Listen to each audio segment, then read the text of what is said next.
प्यारे साथियों, कैसे हैं आप सब। आशा करते हैं बहुत ही अच्छे होंगे।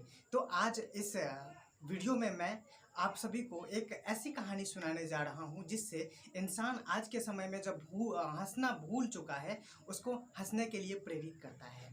ये कहानी तीन बाबाओं की कहानी है। ये तीनों बाबा जो है अलग अलग गाँव में जाता था और उस गाँव में ना ही प्रवचन देता था, ना ही किसी को कोई आदेश देता था और ना ही किसी को कुछ समझाया करता था। लेकिन चौराहे पर जा कर के वो खुद से खूब हंसना शुरू कर देता था।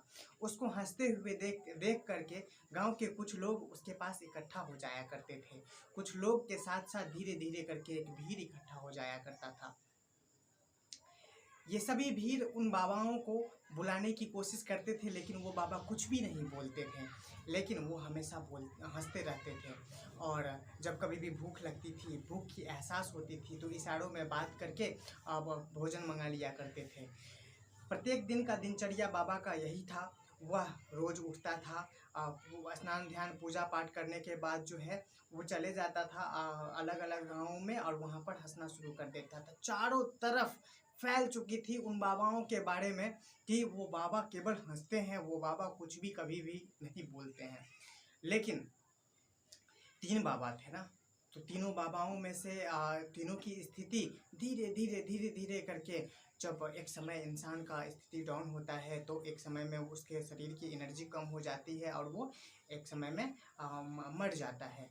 तो वैसे ही हुआ कि एक बाबा की स्थिति एक शाम बिगड़ गई जब वो एक गांव में थे और हंसते हंसते ही उसके शरीर में कमजोरी होने लगी। और जब उन्होंने गांव वालों को इशारा किया तो गांव वालों ने वैद्य मंगाया और वैद्य जब आया तो रात में उसकी मौत हो गई।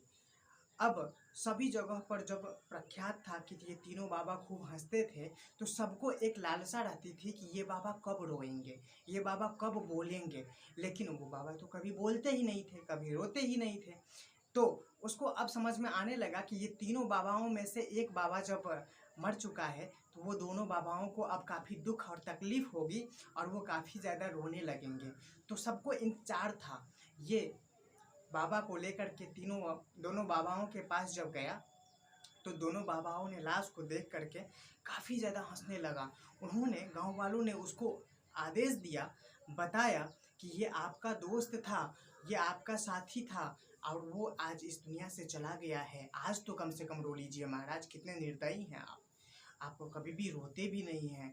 तो उन्होंने उन दोनों बाबाओं ने उस दिन जो जवाब दिया, उस दिन पहली बार जीवन में बोला कि गांव वालों के साथ कि हम तीनों में शर्त लगी हुई थी। जानते हो हम लोग क्यों हंसते हैं? हम तीनों में शर्त लगी हुई थी कि ये तीनों में से जो पहले इस दुनिया से जाएगा हम उसके लाश के सामने में हंसेंगे, हम उसके मरने पर हंसेंगे।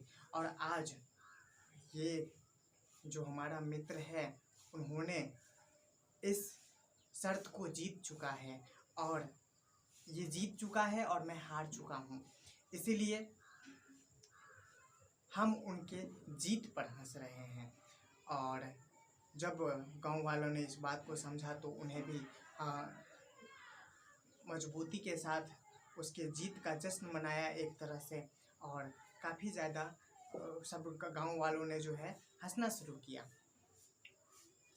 हंसने से जो भी प्रॉब्लम दूर होती है वो जो हंसता है उसे ही पता चलता है। फिर जब उस लाश को अंतिम संस्कार के लिए भेजा गया तो अंतिम संस्कार करने वक्त में उन दोनों बाबाओं ने आदेश दिया कि इसके कपड़े मत उतारो, इसके कपड़े मत उतारो। ऐसा गांव वालों ने पूछा कि ऐसा क्यों? तो कहा कि हम तीनों के बीच में भी ये शर्त लगा हुआ था। इन्होंने बताया था कि जब मैं मर जाऊं तो मेरे कपड़े मत उतारना, क्योंकि मैं कभी अशुद्ध हुआ ही नहीं, मैं कभी अशुद्ध हुआ ही नहीं। ध्यान दीजिएगा, उन्होंने बताया कि मैंने अपने जीवन में इतना ज़्यादा हंसा, इतना ज़्यादा हंसा कि मैं तो कभी भी अशुद्ध हुआ ही नहीं, मैं तो हमेशा पवित्र ही रहा। अतः अगर मैं इस कहानी से संदेश लूं और ये संदेश आप सभी को भी बताऊं तो संदेश ये है कि अपने जीवन में कुछ भी दुख है तो मत कष्ट ज़्यादा उठाओ, हंसते हंसते सभी दुखों को झेलने की हिम्मत जुटाओ। हंसते हंसते इस दुनिया में संघर्ष करो और जीवन पथ पर आगे बढ़ो, सब कुछ मिलेगा। ऐसी कुछ भी नहीं है जो अगर आप सोच ले तो नहीं मिलेगा।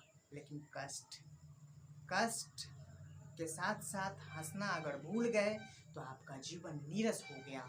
इसलिए हंसना कभी भी मत भूलिए, बचपन जैसा बचपना रखिए और हंसते हंसते चलना सीखिए। Thank you, God bless you. आप इस चैनल पर नए हैं तो चैनल को सब्सक्राइब कर लीजिए,